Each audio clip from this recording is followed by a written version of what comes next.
자, 창세기 23장은 아브라함이 자기 아내 이제 사라가 죽게 되지 않습니까? 그때 자신을 거류자 또는 나그네라고 소개합니다.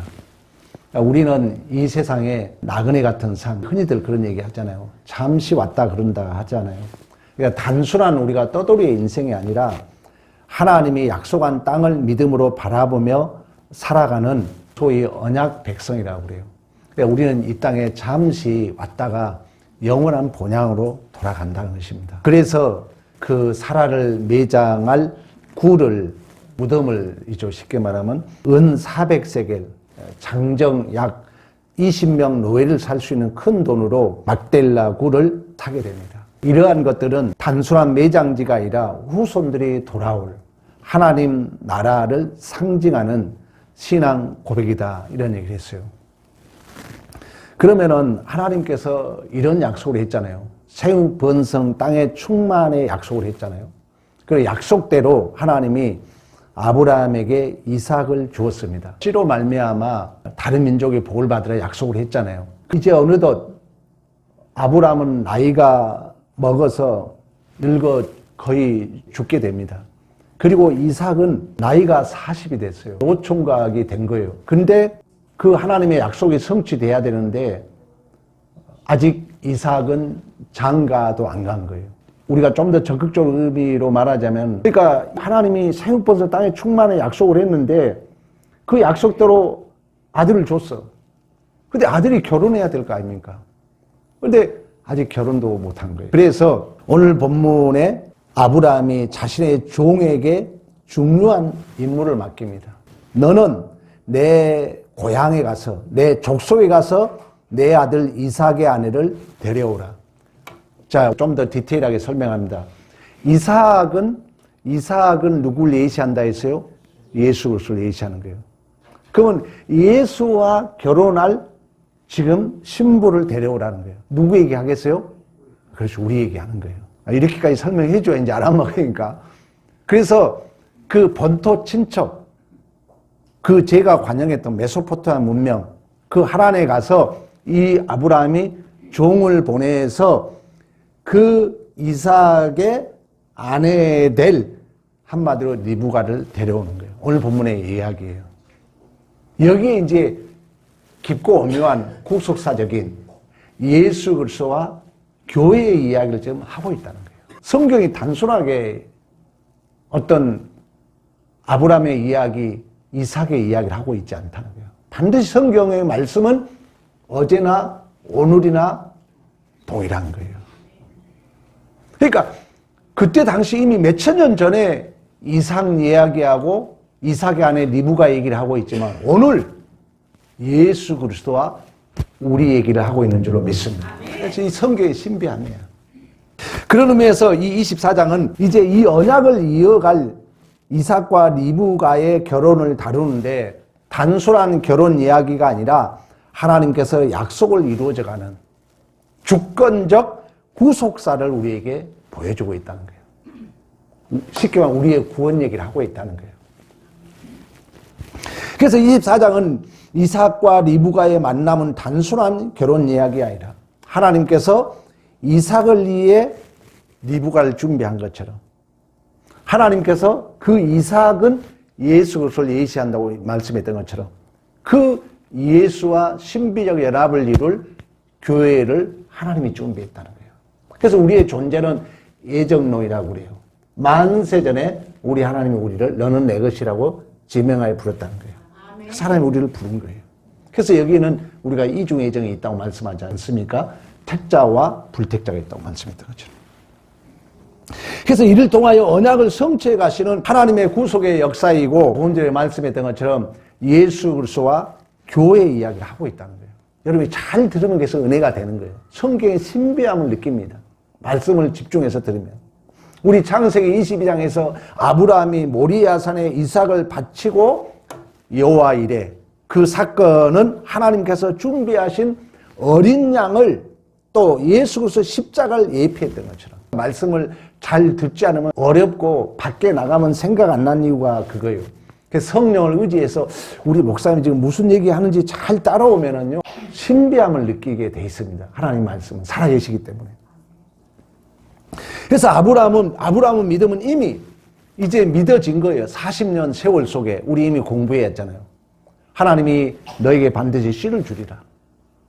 근데 이 씨를 줘야 되는데 아브라함은 나이가 먹어가고 자기 안에는 경수가 끊어지고. 근데 하나님은 우리의 불가능을 더 확증해 가면서 역설의 복음이라고 도저히 우리가 할 수 없을 때 도저히 날 수 없는 100세에 그 살아는 90세 하나님께서 이삭을 하나님께 주신 줄로 믿습니다. 이것은 우리의 구원을 얘기하고 있다는 거예요. 왜 갈라디아서 가면 아브라함 씨는 여럿을 얘기하는 것이 아니라 예수 그리스도를 얘기하고 있는 것처럼. 그러니까 우리는 우리 스스로가 죄와 사망에서 도저히 구원받을 수 없는 우리들을 전적인 하나님의 은혜와 하나님의 선물로 우리를 자녀 삼아 주신 줄로 믿습니다. 이 믿음이 있을 때만이 우리는 순종할 수 있고 거룩한 삶을 살 수 있고 순교자적 삶을 살 수 있다. 이스마엘과 이삭에 대해서 여러분들에게 몇 번 설교를 했습니다. 그래서 아브라함은 그 종을 보내면서 11절 12절 그 얘기를 하죠. 하늘의 하나님 여호와께서 나를 내 아버지 집과 내 고향을 떠나게 하시고 내게 맹세하여 이 땅을 내 씨에게 주리라 하셨으니 그가 그 사자를 너희 앞서 보내실 것이다. 반드시 하나님이 하나님의 사자를 보내서 약속을 이루실 것이다. 생각해봐요. 하늘별같이 땅의 티끌같이 바다를 모래같이 약속하셨고 도저히 불가능할 때 이삭을 줬기 때문에 지금 이제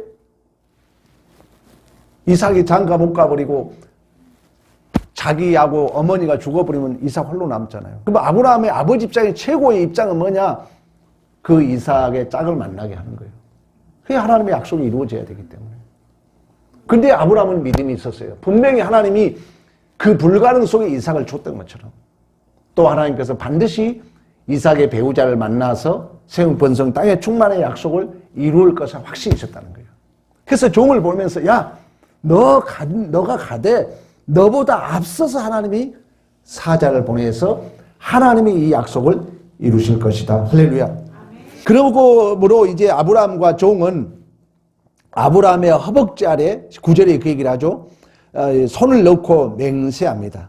그러면서 아브라함의 낙타 10마리와 모든 좋은 것을 가지고 하란으로 가는 거예요. 하란은 뭡니까? 본토 친척 아비집을 간 거예요. 이 말은 뭐예요? 죄에서 아브라함을 구원했던 것처럼 여전히 이 이삭의 아내 될 리브가는 누구를 상징한다 했어요? 교회를 상징한다 했잖아요. 왜? 이삭이 예수를 예표하고 있다면 마찬가지죠. 그러니까 그 죄와 사망에서 다시 구원하기 위하여 이제 이 종을 보냈던 것처럼 여호와의 사자가 먼저 가서 선택자들을 불러서 이삭과 짝을 이루게 한 것처럼 우리가 바로 그러한 죄에서 하나님의 부름을 받아서 그 이삭의 본체이신 예수와 신비의 연합을 이루어서 우리가 하나님의 자녀로 출생한 줄로 믿습니다. 이 얘기를 지금 하고 있다. 이 얘기를. 지금 이 67절까지 긴 얘기지만 시간 가서 다 못 읽었지만 그래서 아브라함의 종은 이제 그 하란에 도착해가지고 12절 14절 그런 기도를 해요. 우리 주인 아브라함의 하나님이여 내게 은혜를 베푸소서. 오늘 제가 만나는 여인이 나에게와 낙타에게 물을 마시게 하면 그 여인이 이삭의 신부가 되게 해주세요. 하나님의 뜻과 그 기도를 하는 것입니다. 그때 하나님의 응답이 이루어지죠. 그래서 15절부터 19절까지 그 아브라함의 친척 나홀의 손녀 리브가가 딱 만나가지고 우물가에서 뭘 줘요? 물을 주는 거예요. 성경은 문자적 해석도 필요하지만 은유적이고 상징적 내용이 너무 많아요. 그러면 물 하면 여러분들이 생각나신 분은 있을 거예요. 우리 주님이 뭐라 합니까? 다 내게로 와라. 내가 너희의 생수의 강이 넘쳐 흐르게 하리라. 그러면서 그 생수는 뭐로 비유했어요? 그렇죠. 성령으로 비유했잖아요. 성령으로. 그러니까 예수께서 모든 이루신 구원을 우리 안에 그 예수께 하나님께서 구원을 주시고 복을 주시고 영생을 주셨는데 그 예수와 우리와 묶고 있는 띠는 뭐라 그랬어요? 성령이라는 거예요. 예수께서 2000년 전에 구속을 이루셨습니다. 그러면 그 예수가 나와 신비적 실제적으로 연합을 이루게 하고 그 예수에 대해서 생각나게 하고 기억나게 하고 가르쳐 주신 분은 보혜사 파라클레토스, 우리 곁에서 이루자, 상담자, 돕는 자, 성령 하나님이신 줄로 믿습니다. 그래서 오늘 본문에 이제 이 하나님이 아브라함의 종을 보냈던 것처럼 어떻게 보면 시간과 공간을 초월해서 하늘에서 파견된 성령이라 그러잖아요. 그래서 이제 이 종이 가서 하나님에게 기도해요. 이 물을 주면은 그 여자를 이삭의 아내가 되게 하시소. 그 사람이 바로 리브가였고 이미 여호와의 사자가 먼저 가서 하라고 말씀했던 것처럼 여호와 하나님께서 예비하신 줄로 믿습니다. 그래서 26절, 27절 이제 이 아브라함의 종이 그 이삭의 아내 리브가를 만나서 이제 물을 주고 그런 걸 이제 경험하고 나서 그 본인이 기도한 대로 응답됐기 때문에 그래서 그걸 경험하고 그걸 만나고 나서 머리를 숙여 여호와께 경배하고 이르되 나의 주인 아브라함의 하나님 여호와를 찬송하나이다.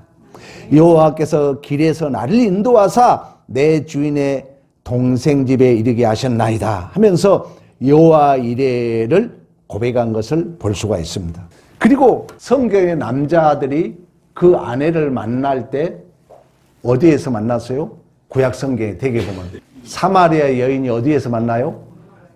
다 우물가에서 만난다고. 그리고 분명히 요한복음의 7장 우리 한번 찾아볼까요? 왜 그러냐면 이런 것들이 여러분이 적용이 안 되고 해석이 안 되니까 그래요. 요한복음 7장 38절.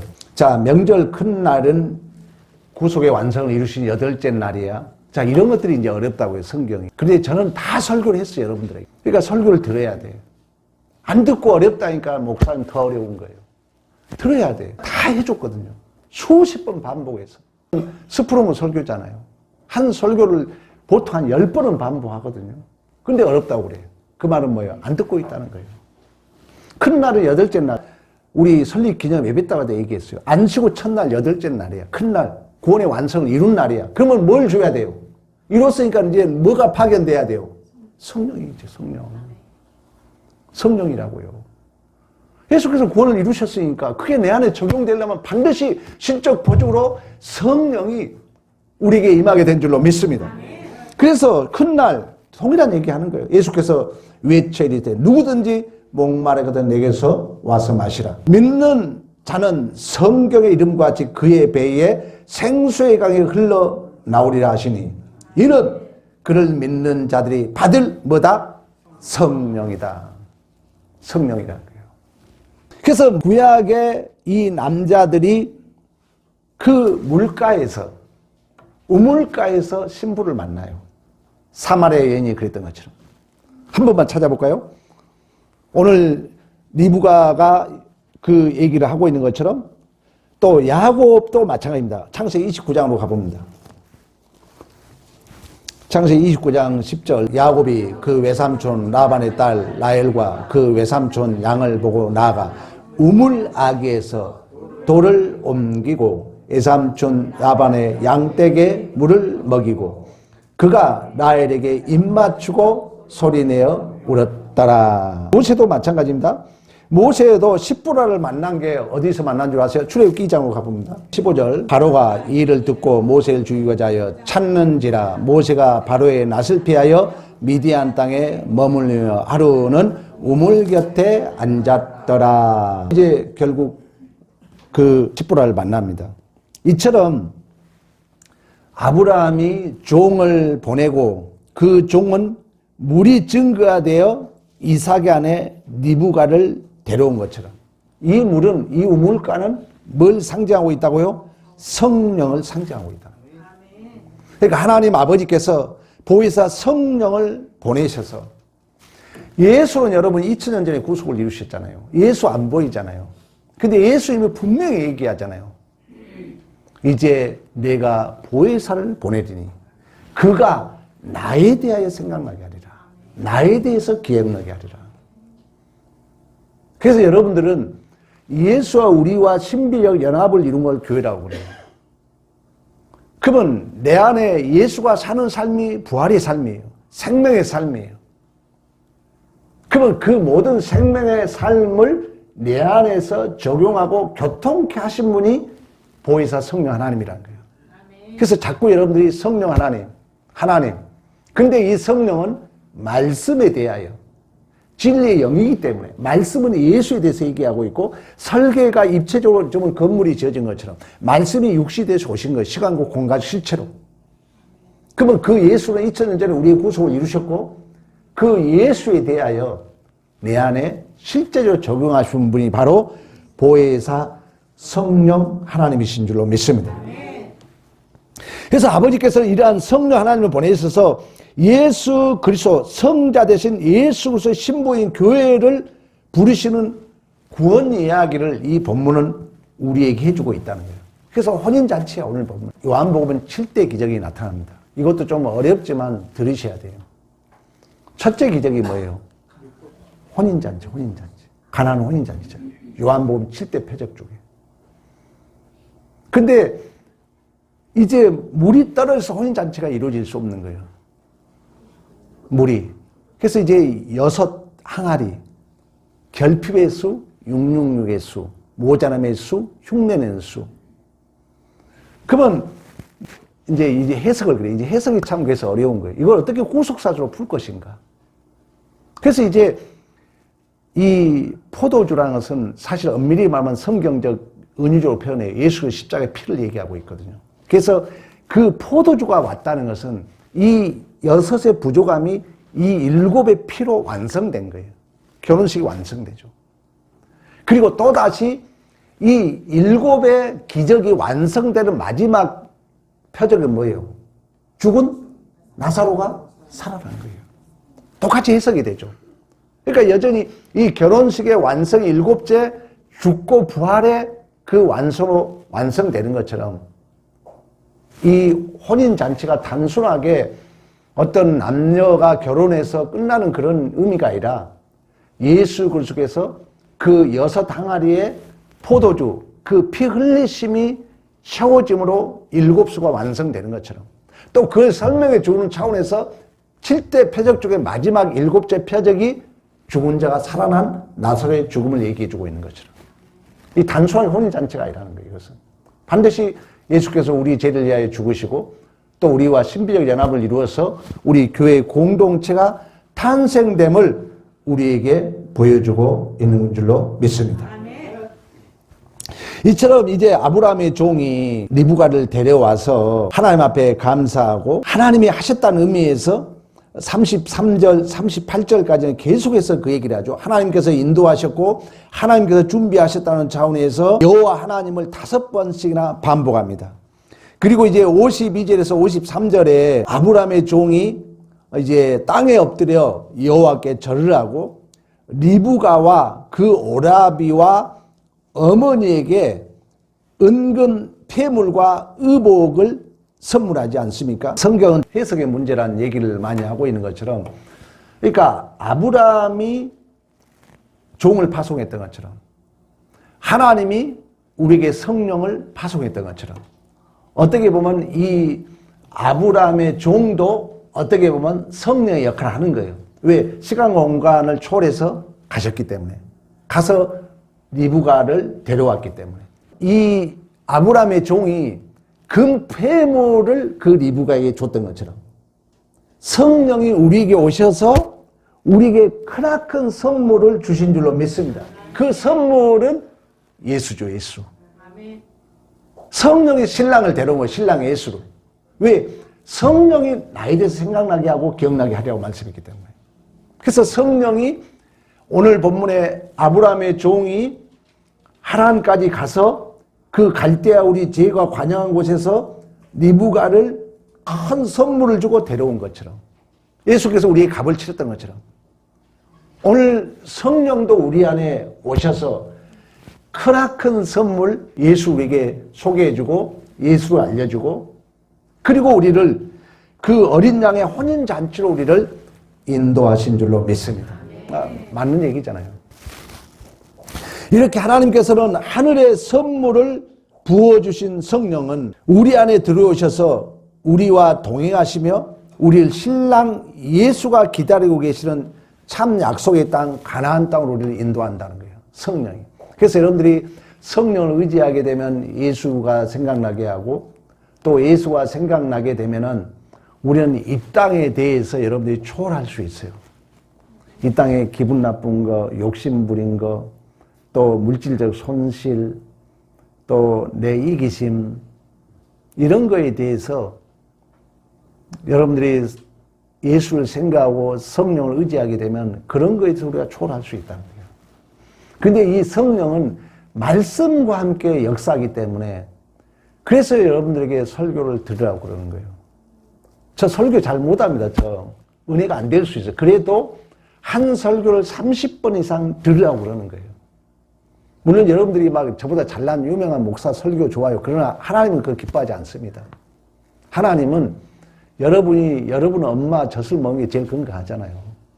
그런 것처럼 하나님은 절대 하나님은 권위와 질서를 통해 복을 주기 때문에 여러분들이 유명한 설교 막 목사 듣고 막 이렇게 잘 나가잖아요. 좋아요. 그것도 좋은데 하나님이 더 기뻐한 것은 잘났든 못났든 여러분 담임 목사 설교를 30번 이상 들으라는 거예요. 그래서 완전히 그걸 능통하면 한 계단 한 계단이 올라가요.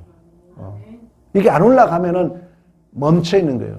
21세기 가장 최고의 철학자 하이데거예요. 하이데거는 어떤 얘기를 했느냐. 존재와 있다를 인간은 언어적 동물이기 때문에 언어로 그걸 포획하지 않으면 그 이미지는 존재하지 않는다는 거예요. 그러면 자, 우리 예수님이 우리의 신랑이에요. 우리는 신부야. 성경은 이 얘기하고 있거든요. 왜? 예수가 부활이니까, 예수가 생명이니까, 예수가 길이니까. 그러면 예수가 내 안에 없으면 구원 받은 거예요, 못 받은 거예요? 못 받은 거예요, 그 사람은. 그러면 이러한 내용들이, 이런 이미지가 여러분이 이 설교로, 이 말씀으로 포획돼서 내 안에 없다면 여러분한테 미안하지만 구원이 없다는 거예요. 생명이 없는 거예요, 여러분 안에. 좀 그렇습니다만 제발 그렇게 철학에서는 정의를 합니다. 자, 이게 노란색이야. 이게 이 이미지가 여러분이 언어로 노란색이란 이게 내 안에 없으면 없는 거예요, 여러분 안에. 주님 손교회라는 것을 한 번도 언어적으로 여기 건물 이미지가 있잖아요. 한 번도 보지 못하고 그 이미지가 언어로 정리되지 않으면 없다는 거예요, 그 안에. 왜? 인간은 언어적 동물이기 때문에. 그래서 여러분들이 계속 머리를 써서라도 이 이미지를 언어로 담고 자면은 그러잖아요. 치매 건강에 좋다고 그러잖아요. 가장 큰 병이, 가장 무서운 병이 치매라고 그래요.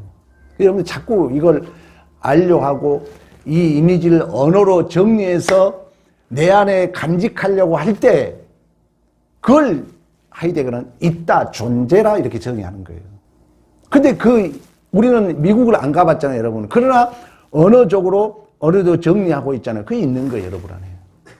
그러나 그런 것이 전혀 한 번도 들어보지 않는 사람은 그 안에 미국이라는 이미지가 없는 거예요. 우리가 구원에 대한 얘기를 많이 합니다. 성경 얘기를 수없이 합니다. 설교 자체가 반복 계속해요. 근데 여러분이 그것이 언어적으로 그 이미지가 2000년 전에 예수의 구속의 사건이 내 안에 언어적으로 포획 딱 정리되지 않는다면, 딱 담아지지 않으면 여러분 안에 그것이 없다는 거예요. 그 구원은 없는 거예요. 그 예수께서 십자가의 죽으심과 부활의 이미지는 여러분 안에 없는 거예요. 없으면 구원이 없는 거예요. 생명이 없는 거예요. 부활이 없는 거예요. 그래서 여러분들이 이 말씀을 듣고, 야, 그래, 나는 예수의 신부지. 내 안에 성령이 뚫고 들어와서 예수와 나는 신비의 연합을 이뤘지. 이런 언어적으로 그 이미지를 담고 있으라는 거예요. 그러면서 힘들고 어릴 때마다 성령 하나님. 이럴 때 우리 예수님이 어땠을까요? 대답하는 인생이 되지 말아야 했잖아요. 질문하는 인생이 되라는 거예요. 왜? 대답은 이미 정해져 있는 거라는 거예요. 그것은 내가 만든 단어가 아니라는 거예요. 그 사람은 앵무새라고 그래요. 앵무새, 철학에서는. 남이 이미 정해놓은 거 그냥 입으로 떠들 뿐이다. 그러나 질문은 생각을 해야 돼요. 그래서 여러분들이 챗 GPT 활용한 법에 있어서 가장 중요한 게 뭐냐면은 내가 질문하도록 내가 질문을 어떻게 잘하느냐 문제예요. 여러분들은 예수와 신비적 연합을 이룬 우리는 예수와 한 몸이에요. 여러분 부부간에 대화하고 묻고 한 몸이 되게 예수인 것처럼 그 예수와 우리는 신비적 연합을 이뤘고 성령이 그 예수께서 허락한 그 하나님 나라 여기 있다 저기 있다 믿지 마라 너희 안에 있느라고 말씀했던 것처럼 그 하나님 나라는 장소적 의미도 중요하지만 더 중요한 건 누가 있냐는 얘기예요. 계시록에는 갔더니 성전이 없다 그래요. 영원한 빛 대신 영원한 생명 대신 아버지와 어린 양만 있다고 얘기해요. 그 하나님 아버지가 그 어린 양이 내 안에 있는 거예요. 여러분 안에서 이제 영원히 완성될 새 예루살렘에 우리가 가도록 성령이 생각나게 하고 기억나게 하고 가르쳐 주시고 우리를 복되게 인도해 가신 줄로 믿습니다. 아멘. 꼭 여러분들 기억해야 돼요. 나는 예수와 연합을 이룬 자다. 대답하는 인생이 되지 말고 순간순간 힘들고 어려울 때마다 여보 이렇게 물은 것처럼 주님 이럴 때는 어때야 됩니까? 우리 하나님은 어떻게 살았습니까? 우리 주님은 어떠했습니까? 이렇게 묻는 순간 이게 성령 경험이야. 성령 체험이야. 성령이 나에게 조명해주고 자각하게 하고 기억하게 하고 성령이 생각나게 하고 기억나게 하고 가르치셔서 여러분의 인생을 한층 더 복되게 인도하실 줄로 믿습니다. 이러한 믿음의 승리가 있기를 간절히 축복합니다.